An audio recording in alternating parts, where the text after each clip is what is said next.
Agora sim chegou a hora real. A hora que a gente fica sempre esperando, né? Puxa, o que a gente vai escolher como melhores leituras do ano?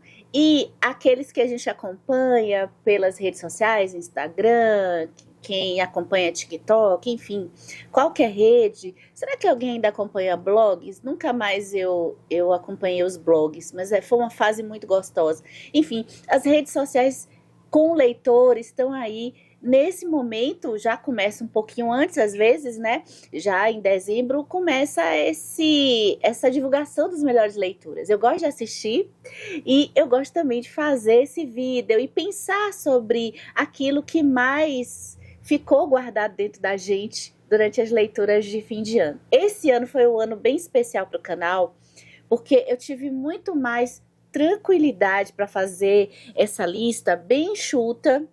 Então, vamos ter 16 livros. E a gente vai passar rapidinho por eles, porque esse ano eu fiz o resumão.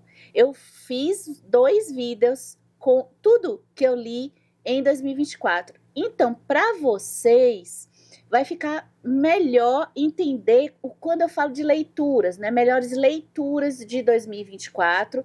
Significa muito mais algo pessoal, a minha experiência com os livros, do que eu avaliar os livros lá de forma bem afastada. Vamos começar? Então, bora. A ordem vai ser bem aleatória. Esse ano eu não quis fazer ranking.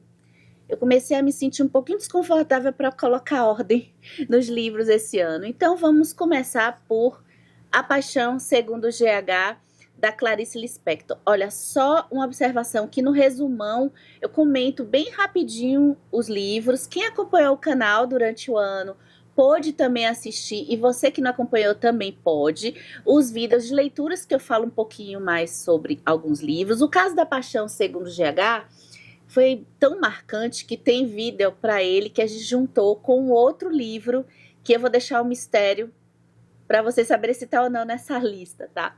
Bem, A Paixão Segundo GH foi uma leitura inesquecível, porque foi junto com um grupo de estudo. Eu acho que sem esses estudos em conjunto, eu acho que eu iria gostar. Na internet acabou vindo essa relação que tem com a coisa do evangelho, o que para mim trouxe essa Clarice assim num patamar, a parte simbólica, toda a questão da barata. Então, ler com um grupo de estudos fez toda a diferença. Eu acho que eu pude alcançar um pouquinho mais, que eu acho que Clarice, infelizmente, eu acho que não é uma leitura assim tão palatável para todos.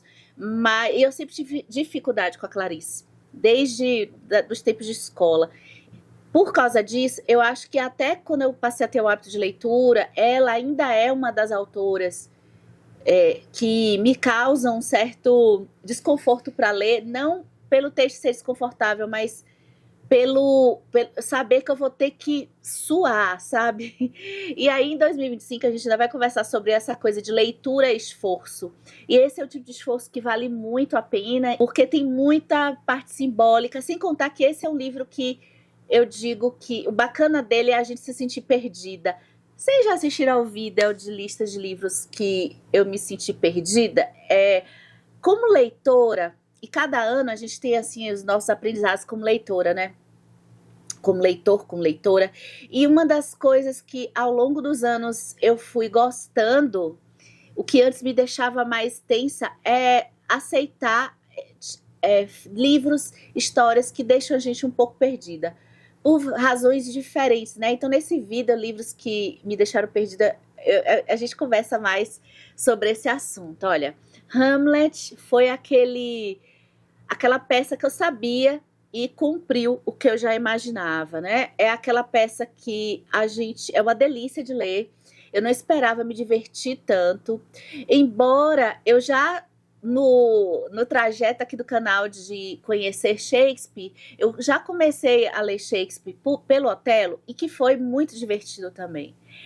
Hamlet não foi diferente. Eu não sei se essa parte do divertimento, porque a peça ela é muito introspectiva também, ela é psicológica de certa forma, ela tem dilemas filosóficos existenciais aqui. O olhar possivelmente anacrônico, a sensação que eu tenho, é que olhar do século XXI para algumas passagens de Hamlet podem trazer situações como cômicas e que talvez não sei se são cômicas, mas não importa como a gente lê. Leitor comum, acho que está valendo, né? E tem todas as leituras acessórias que vocês acompanharam aqui, me fizeram também perceber coisas que a minha leitura sozinha não perceberam. Então, Hamlet é aquele tipo de livro que a gente lê e sabe que a gente vai voltar diversas vezes. Olha, esse aqui, puxa vida, esse foi uma surpresa, porque eu não imaginava encontrar uma ideia tão inovadora para o meu repertório, então isso é importante dizer, né? Sobre a psicanálise, quando eu encontrei com a Anna Sui. A Anna Sui, ela escreve esse livro que é A Gente Mira no Amor e Acerta na Solidão. Eu ouvi e depois eu tive que comprar para poder marcar esse livro, para poder ler partes que eu tinha ouvido, e eu fiquei assim, ó, como as conexões que ela faz com o amor e a solidão. Eu ainda tenho vontade de trazer esse assunto para a gente conversar aqui. Eu vou arranjar um tempinho em 25 para a gente conversar, ou até alguma outra leitura que eu esteja fazendo para a gente fazer essa comparação de reflexões, cruzando livros, que é o que a gente gosta. Eu comentei no vídeo de resumão não ficção que esse foi o ano que eu li bastante não ficção. Acho que talvez os mais...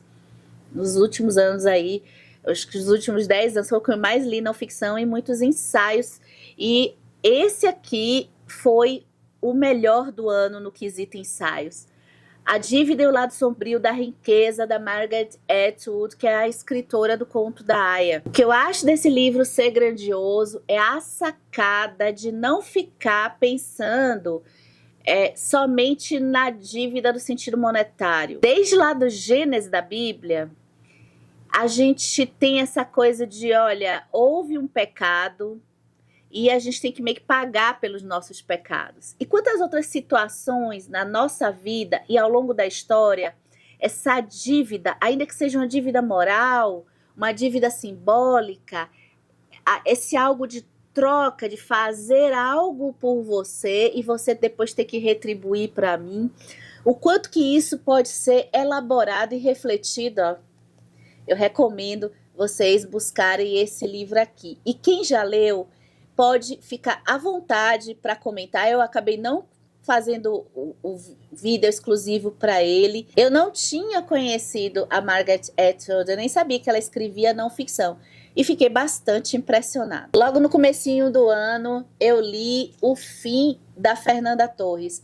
O Fim, da Fernanda Torres, eu fiquei pensando e raciocinando sobre ele, de como esse livro, ele tem vários elementos que normalmente não me impressionam, não causam esse sentimento de, puxa, essa leitura foi incrível. Mesmo assim, esse livro conseguiu me abalar. A gente tem um universo de personagens praticamente todos detestáveis no nível assim que não tem redenção praticamente para nenhum. Uma escrita crua que normalmente me tira um pouco da história, ou às vezes eu acho um pouco forçado demais, mas com Fernanda Torres isso não aconteceu. Possivelmente, pode ser que a gente esteja aqui também pensando em um dos temas que é um dos meus preferidos na literatura, que é o tema da morte, a finitude, os momentos finais, né? O fim é muito por conta disso. E toda a reflexão de vida, né? Quer dizer, a Fernanda ainda aproveita para jogar alguns temas filosóficos daquelas pessoas que podem ter aproveitado todos os prazeres carnais da vida e tá pouco se lixando de fazer uma reflexão de falhas, de erros, de coisas que poderiam consertar. Outras, por sua vez, que erraram muito e não querem mais nem saber da sua vida. Outras que erraram, acertaram, mas se cobram tanto, se percebem tanto como alguém que fica se perguntando para que tudo isso, né? Para pessoas que também, por exemplo, já leram o Macbeth, já refletiram sobre o Macbeth, o próprio Sonho e a Fúria do Faulkner, em que aqui também tem muito isso.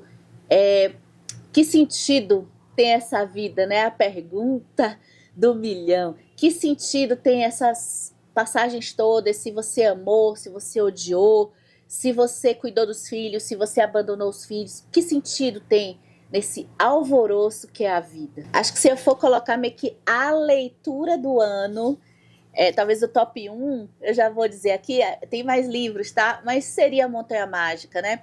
Eu fico assim porque ela é o top 1 muito pela extensão dela e pela profundidade de temas. Temos também aqui o tema da doença, o tema da morte, a profundidade de temas que esse livro coloca, né? Eu não sei se vocês assistiram a entrevista da Fernanda Torres, que é voltando, a escritora do Fim, né? No Roda Viva, a entrevista dela, já assisti 2 vezes, eu acho fenomenal. Ela fala quanto que ela ama quem? O Thomas Mann. E ela leu praticamente toda a obra do Thomas Mann e ela aprendeu a gostar do Thomas Mann com a sua mãe, a maravilhosa Fernanda Montenegro. Então, gente, olha, tenta, se você ainda não conhece o Thomas Mann, sabe? Eu comecei a ler o Thomas Mann pelos Buddenbrook e foi uma leitura assim que não foi avassaladora, mas eu pude entender a pegada dele. Eu sabia que aqui ia ser aquele livro que eu tinha que me dedicar mesmo, porque é uma imersão nos dias atuais muito difícil. Olha que eu não tô em tantas redes assim de vídeos curtos, de perder a atenção, mas a minha atenção, muito por conta do dia a dia, hoje, século XXI, muita coisa para fazer, a gente quer assistir coisas aqui e ali, e a gente sabe que tem tantos livros para ler e muitas vezes ficar concentrada e se aprofundar em um só, um calhamaço, né? Quantas páginas, meu Deus? Acho que tem mais, entre 800 e 900 páginas. Eu me lembro que um dia eu estava lendo, acho que foi quando eu estava lendo Crime e Castigo, o livro ficava às vezes no carro. E aí um amigo meu que eu dava carona, assim, ele disse, mas você consegue ler um livro grosso desse jeito?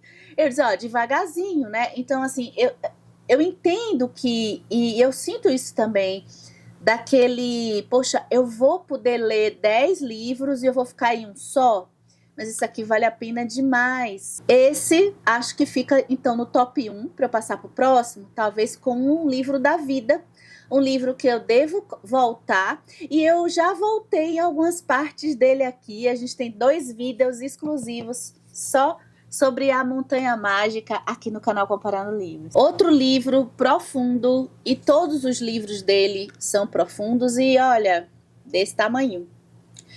Dentro de uma lâmpadazinha, né, gênio da lâmpada, é o Byung-Chul Han. Fica na minha lista das melhores leituras a reflexão que ele faz sobre a nossa dor, o sofrimento. Estamos fugindo totalmente da dor física, porque a gente já tem muita química para tirar dor física, né? Então ele faz uma análise bem profunda do que isso significa do ponto de vista cognitivo e do ponto de vista de sentido de vida também. Se a gente quer ficar anestesiado, eu não falei o nome, péssima produtora, a Sociedade Paliativa, a Dor Hoje. Olha, se a gente acha que a gente tem que estar, se a gente estando sempre feliz e bem, significa que a gente está saudável, pode ser um leve engano. Lembra do ano passado, do vídeo Melhores de 2023, que eu disse assim, olha, chega às vezes na reta final do ano, ali no mês de dezembro, começa a aparecer umas coisas, quando a gente pensa que não vai ter nada assim para chacoalhar a gente, começa a aparecer uns livros, e foi o que aconteceu, ainda bem, em 2024, Impostora, da R.F. Kuang. R.F. Kuang, uma autora que acho que já vai estar aí na lista das minhas autoras preferidas, e esse livro vai ser o primeiro vídeo oficial de 2025, então a gente ainda vai conversar muito sobre ele. Tem assim, como primeira camada ali o mercado editorial, só que tem bastante coisa que a gente vai conversar, a questão do identitarismo. Esse livro pode ser considerado uma sátira? Será que ele está fazendo uma sátira a políticas progressistas de esquerda? Não sei. Um livro que ele vai ficar numa memória assim de ser um livro bem apropriado para o momento que nós estamos vivendo.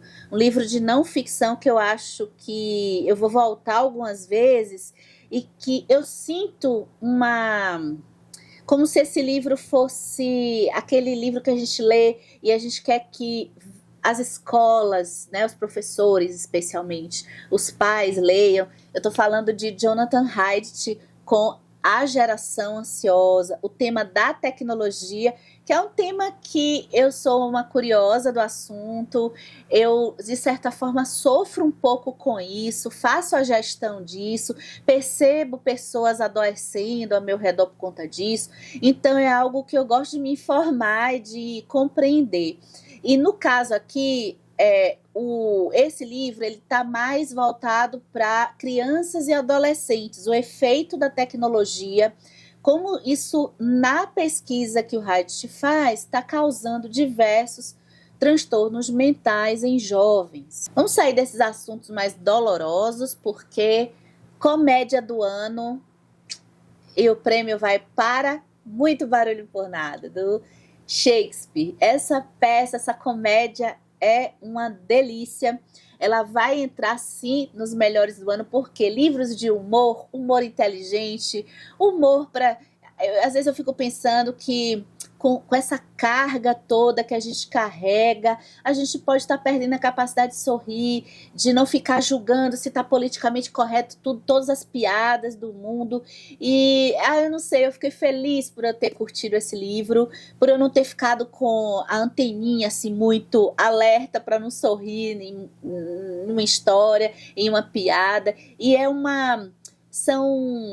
são comédias, né? São situações de desorganização, de confusão entre famílias, que são até básicas, que a gente percebe como que o Shakespeare foi criando, de certa forma, enredos que são utilizados em tantas outras histórias que a gente já conhece. Falando em clássicos, olha, no começo do ano eu já estava assim, com o favorito do ano.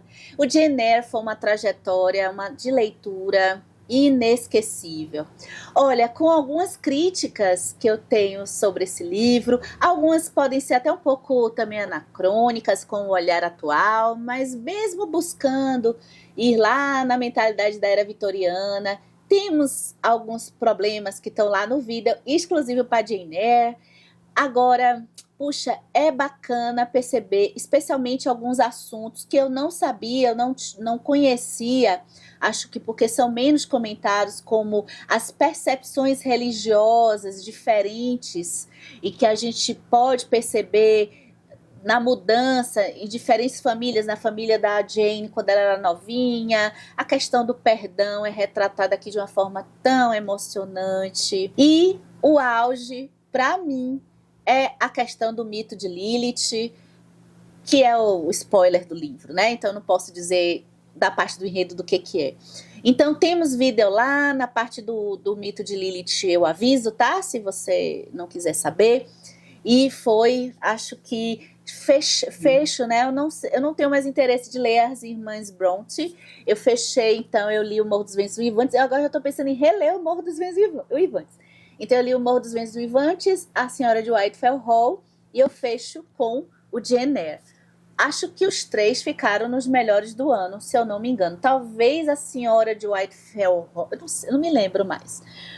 Mas, assim, os três livros, para mim, são excelentes. Outra leitura, mais ou menos ali no primeiro trimestre, é O Palhaço Psicanalista, que também tem vídeo exclusivo aqui no canal. Foi uma explosão na minha cabeça. Pensar e, de certa forma, entender as diversas nuances da escuta. E olha, a escuta me levou muito ao tema da tradução, que foi um tema que passou aqui pelo canal também. Meu próximo livro vai até envolver isso, essa coisa da linguagem. Então eu conheci o Cláudio Tebas. Lá no vídeo eu deixei algumas referências para vocês poderem acompanhar tem uma palestra do Cláudio Tebas lá no Café Filosófico que eu acho assim da gente assim ficar embasbacada, inesquecível. O conteúdo sob o ponto de vista de educação e de comunicação que este homem tem. E o Christian Dunker eu já conhecia, é um psicanalista que está aí bastante pelas mídias sociais. A forma e a estrutura conceitual por detrás da escuta é algo que eu não vou esquecer. E esse vai ficar aqui porque vai ser um livro de consulta. Eu já trouxe ele aqui, o assunto em outros vídeos do canal. E eu acho que isso vai continuar acontecendo em 2025. E vamos para ele, né? Se talvez tenha o número 2, sei lá, top 2. Posso dizer, talvez. Babel, também, olha ela de novo, R.F. Kuang, o livro dos livros, assim, porque é o livro que eu arrisco dizer que talvez o melhor livro de fantasia que eu li. Agora eu não considero tanto Babel a fantasia, tá? Aí lá no vídeo a gente conversa, né? Porque, na verdade, a gente tem meio que uma história fictícia para trazer, tem muito dado histórico aqui, né? Muitos fatos que aconteceram. Então ela só joga com os personagens. Se fosse um livro do Ken Follett, vocês já leram Ken Follett? Eu quero voltar a ler porque eu fiquei de terminar a trilogia do século e já li Os Pilares da Terra. Tem uns livros de suspense policial que ele escreve também. E ele usa muito isso. Ele pega um fato histórico e joga ali um emaranhado de personagens, então os fatos estão misturados com algumas especulações, algumas decisões de trajetória de personagens. Aqui, para mim, o tema do colonialismo, o tema da linguagem, o tema da amizade e o tema da resposta à opressão de um grupo, né? Em que entra muito naquela coisa Malcolm X e Martin Luther King.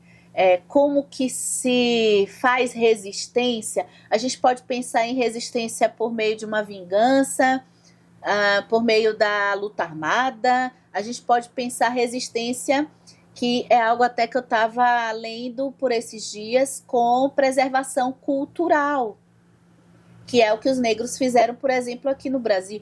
Então, esse tema da reação à opressão também é colocado aqui. O tema da tradução. Quantos vídeos tivemos para Babel? Praticamente 3 esse ano no canal Comparando Livros. Porque foi sobre tradução, foi sobre as referências bibliográficas, quer dizer, as referências literárias que o livro coloca. A Kuang, ela tem um estudo, a gente vê aqui, ela é PhD, ou ela fez doutorado, ela é mestre em filosofia, ela fez estudos chineses, ela estava atualmente, quando o livro foi publicado, ela estava como doutoranda em línguas, né, do leste da Ásia. Então, a gente sente esse repertório da Kuang nesse livro. Isso aqui é simplesmente fantástico. Agora, eu entendo que existem sim. Lá no vídeo, o finalzinho, a gente fala do ladeira abaixo, né?